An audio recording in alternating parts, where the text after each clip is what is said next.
let's dive into the Baker Mayfield conversation for a little bit here, Robert, since you have a history of,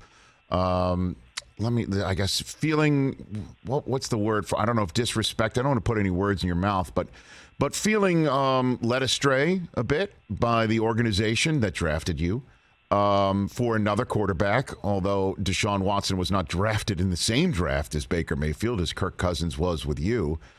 But there's a lot of conversation right now as Watson is undergoing the disciplinary process with the league and the Players Association that should the suspension be so significant, Mayfield should consider maybe his best option is to stay put and use the team that he's currently upset with that drafted him to showcase his abilities for another deal. I'm wondering if you would agree with that, or you think he should get a fresh start and tell everyone to pound sand. Robert Griffin III.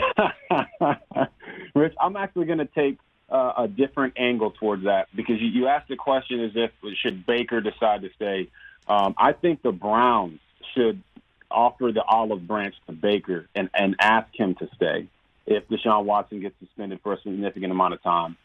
Baker's proven that in this city he can go win a playoff game, get you to the playoffs, do all those things. Last year he played hurt and wasn't very effective.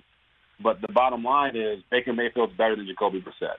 That's just the bottom line. And if you're going to have to play a full season with a guy, your best option is to go back to Baker Mayfield and beg him to stay, and then present it to him in the same way that you just did, Rich. There's an opportunity for you to go prove yourself to the next team that you're going to go play for, right? Deshaun Watson's here. They paid him $230 million, rubies, whatever you want to call them. He's going to be the quarterback there at some point, unless he's suspended indefinitely and some other thing down the line happens.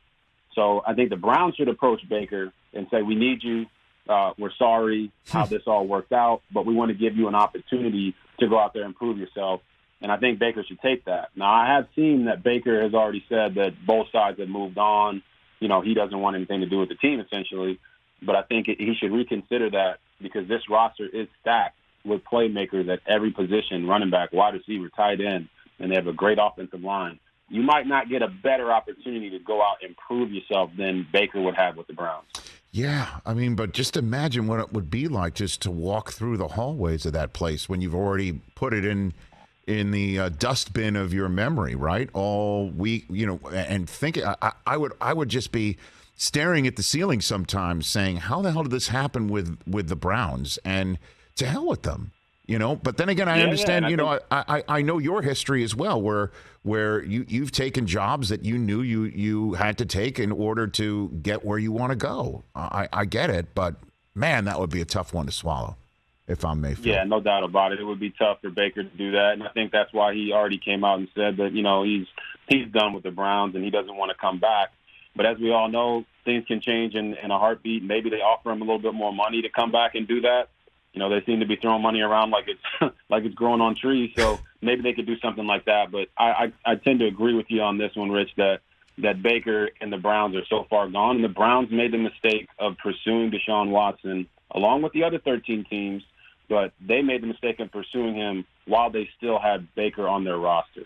So they should, if they wanted to get rid of him, they should have traded him before they went to pursue Deshaun Watson, because now it's just a massive cluster. So let me ask you this question, because you always seem game for this sort of stuff, Robert Griffin III. Had Washington called you after you parted ways with them and said, you know what, our situation's so dire, we want you back, would you have done it? Last year, I put out the tweet and the Instagram post saying make the call when they were pretty banged up at quarterback. I just think it does require dire situation for guys to consider going back to a place that essentially is like, the ex-girlfriend. They always tell you don't go back to the person or go back to the place where you got hurt as far as emotionally. And for me, I'd be going back to a place I got hurt physically, emotionally, and everything under the sun. But at the end of the day, if you love football and you love the guys in that locker room, the teammates that I still have or had there in Washington, then you make that sacrifice. Because it's not about you in that moment. It's about you getting an opportunity to go play the game you love and put on a show for a fan base that you love. So, yeah, if Washington had called me last year, would I have gone and went and balled out? Yes, 100%. Well, I was so I think it just depends on your own situation. Well, I kind of meant like right away. You know, they've changed team names twice, let alone coaches, right? So, had it been right away, right, where the front office was pretty much darn the same, and would you have done it? Do you think? Yeah, Rich, that's a massive no.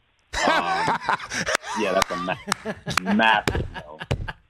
But I misunderstood the question at first. No. I inartfully asked it. I did not ask it properly. After a few years, when they changed coaches, changed the administration, tried to implement things that make the organization better, it might give you some pause to say, okay, maybe I'll think about this. But no, not immediately. No way.